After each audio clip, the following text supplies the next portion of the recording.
Okay, guys, you guys know that hit game Pizza Tower. I found lore. There's lore in Pizza Tower. Okay, so we're going to talk about we're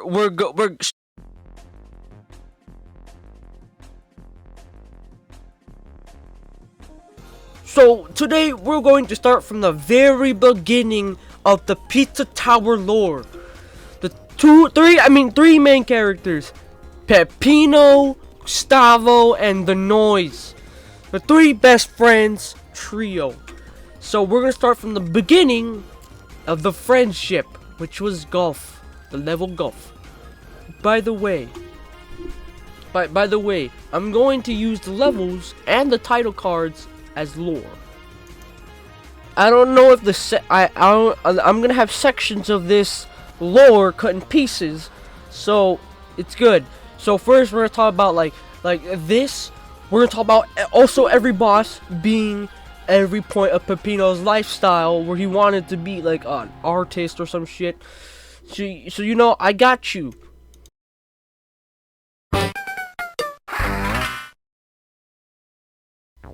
In the game Pizza Tower, you can notice there is technically 3 human beings that kinda look like each other.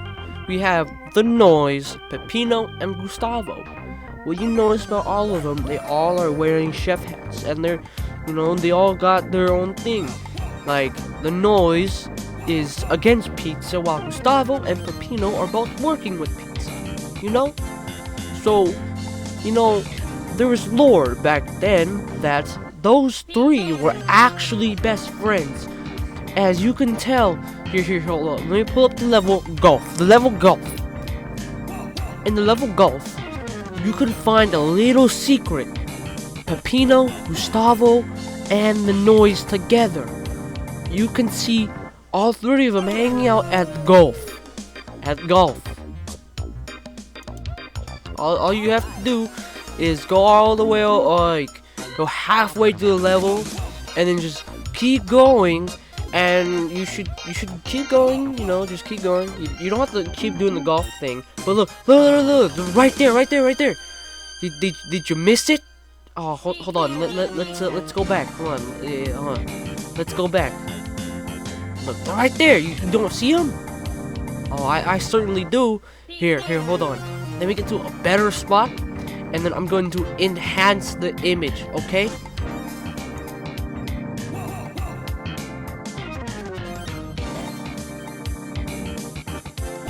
Boom! There they are. Gustavo, Peppino, and the Noise all hang out together at the golf course. You see that? That's so awesome. Now, if you're wondering, then why is the Noise against Peppino and Gustavo in the Pizza Tower game? Well, let's just go a little bit forward in the future.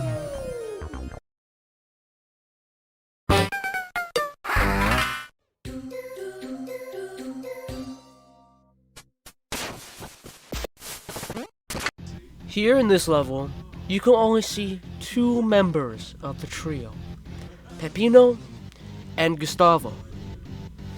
But a weird thing about this level is that you can see multiple Peppinos, or clones of Peppinos. So let's just take a deep dive in the lore again. So, in this level, again, you don't see the Noise because he's dead.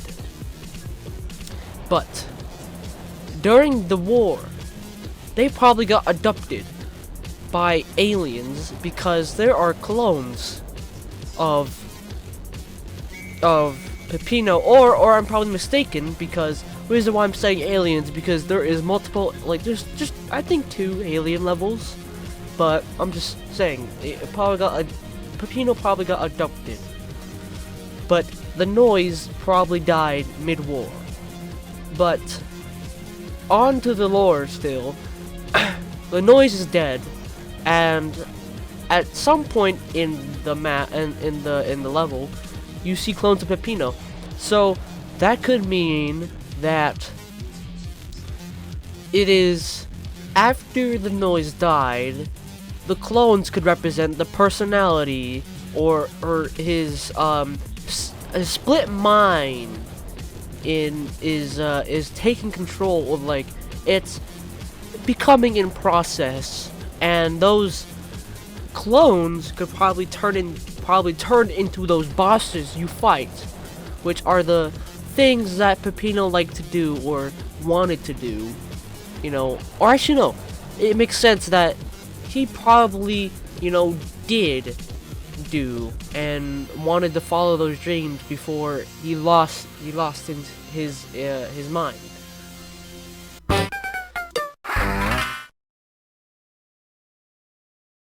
In this section, we will actually talk about the Pizza Tower game itself now. Instead of the past, now we're going into the present, which is the game. So, basically, how the game starts is, first, we see that Peppino's in his shop. You know, just wandering about, doing whatever. You know, Gustavo's there, fucking probably cleaning or cooking. And then a pizza man showed up in nowhere. That hasn't been explained why. So, during my analysis, if you think about it, before this, Peppino actually worked at a Papa John's. And then he left that Papa John's to open his own restaurant. But then, all those emotions he held from the war and his dead friend and, you know, all the things he stopped doing, you know, it drove him insane. And then, one day, he really thought that a pizza face came out of nowhere and told them about him destroying his pizza shop. That could have a deeper meaning. That could mean that it's his insanity breaking himself. Because if you could see, it's a death ray aiming at his face. His face is the logo of the restaurant. And then if you think about it, the laser is everything that has happened to him, that impacted his life. It's going to break him. You know? So he goes on an adventure trying to stop that from happening. But this whole time, it's only him talking to the customers while making pizzas, so he can keep his company afloat. But in his mind, he thinks that his pizza place is gonna blow up. So he's going to stop the evil pizza man from destroying it, aka that pizza man, aka his mind destroying him. Don't worry, guys, I read this all from the lore book. Like, they even got Pizza Tower books, and you know, I love reading all of them. Like, I'm on book 85 right now, and it has such much good lore, and it's better than Five Nights at Freddy's, you know. So okay, I'm gonna continue. So basically, now, as Peppino goes into the Pizza Tower, he's now entering his state of mind, or his own body, and now he is basically working unconsciously. It's all his reflex working while he is trying to stop himself from breaking himself. So, as you can see, John Gutter is, like, you know, the first place you enter, but it's basically where the first trip starts happening, and that's where you meet all the little toppings, and you meet Jerome for the first time, the janitor. He's purple for some reason.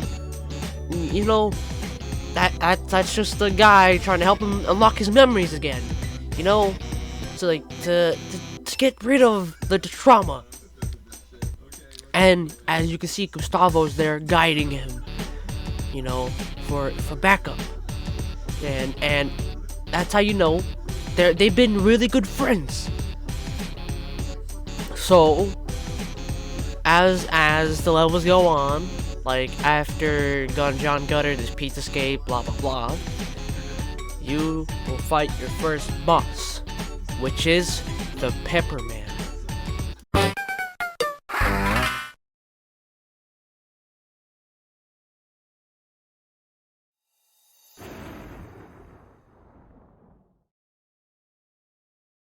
Peppino versus Pepperman.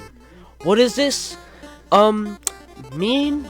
This means that back in the old days, Peppino used to be a famous painter, you know?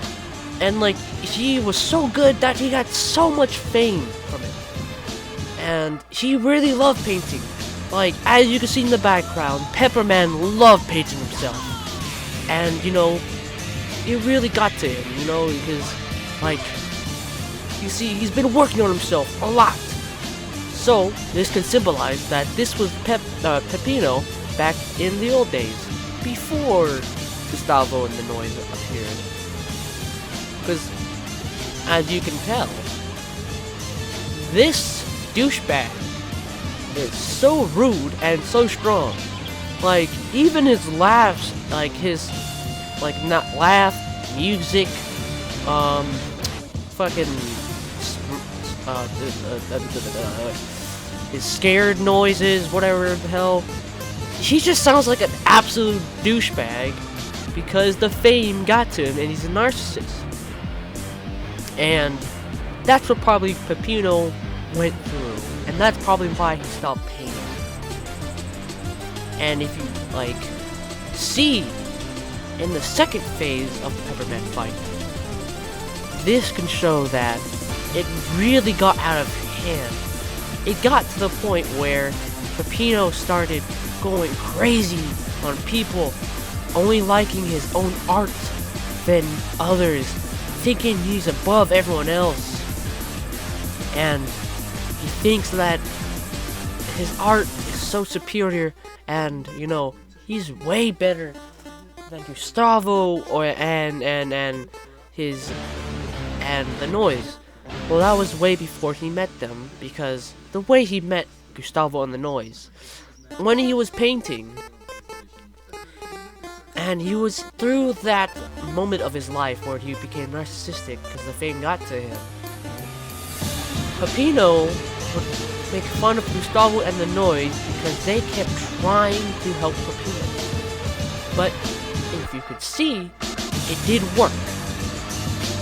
Because after art and painting phase, it went to the vigilante event.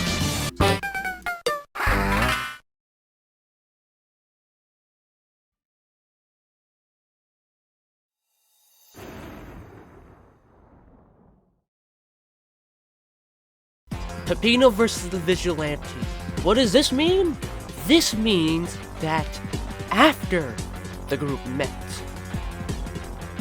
they decided to, you know, help people stop crime and do what police can't do.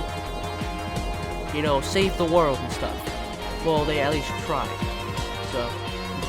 So during this time and period, as you can see, the vigilante has a gun, and, you know, even gave one to Peppino because it's an old-fashioned, old western standoff type shit, you know? But basically, this was the point of time where the vigilante stuff that the Noise, Gustavo, and Peppino did wasn't really good. And the group would use guns to solve problems. And, you know, as you can see, the vigilante's grandpa would probably symbolize the victims, the citizens, the innocent citizens, they accidentally killed whilst trying to do their job. And the bombs that the vigilante throws is probably the terrorist attacks that they have failed to do. And the cow, the flamethrower, and whatever, yeah, those would symbolize the trauma that Peppino went through on their and the group when they first did their job.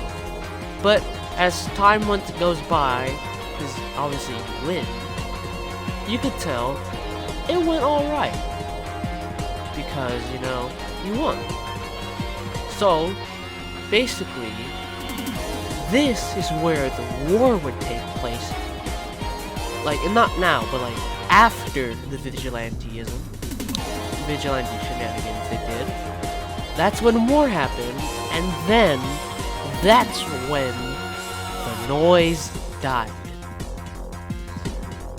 And that, my friends, is the vigilante fight explained, and now we go on to the noise.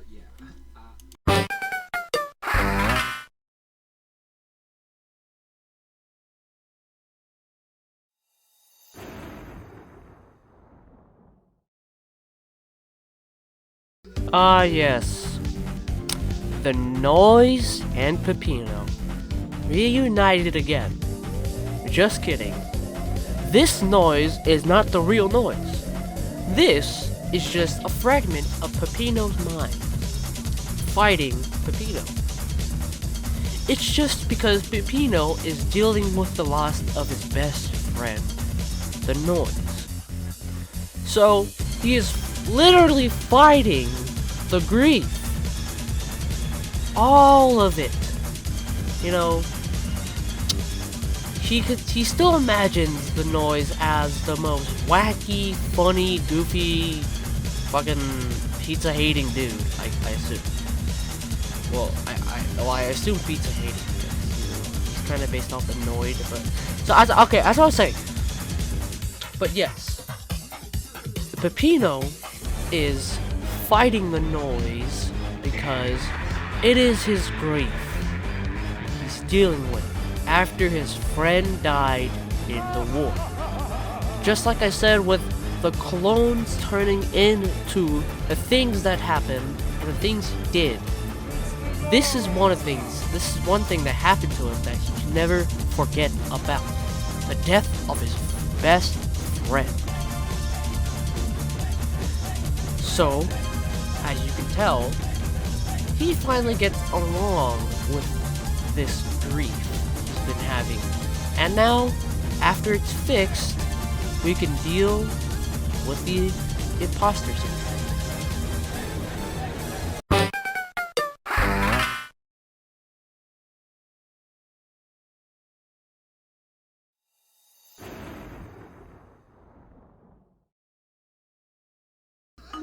Yes.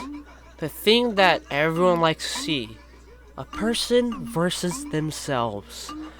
Christian versus Christian. AKA Solid Chris versus Liquid Chris. In that example. Or Solid Snake versus Liquid Snake. But, okay, back on topic.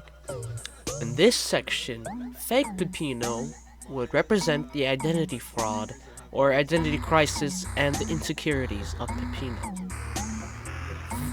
Fake Peppino is literally the embodiment of everything that Peppino, feared, hated, just looked back on and just didn't like. And that's why it's all weird and goopy. And it forms into other fake Peppinos, which is kinda horrifying. So, basically, what this battle is implying about is that you're literally fighting yourself because, you just really can't forgive yourself of what you did, and you're fighting your insecurities, and you're trying to figure out who you really are in this one. Fake Peppino looks literally like him. So, you literally have to fight him to be the only Peppino. That's what this fight is all about. This is literally all about Peppino fighting his insecurities and stuff. Even though I know I said this like once already, but like I'm pointing it out. Lord. And this is so genius. Like even like the real Christian and the fake Christian can't even compete with this shit. You know, like it's really genius. Now we will move on to the next one.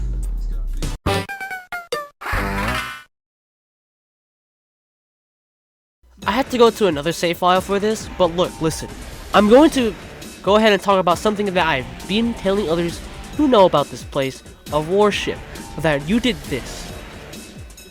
Well, we're down from your pizzeria, and we're down from this tower. There are customers, and they want to see one of these things.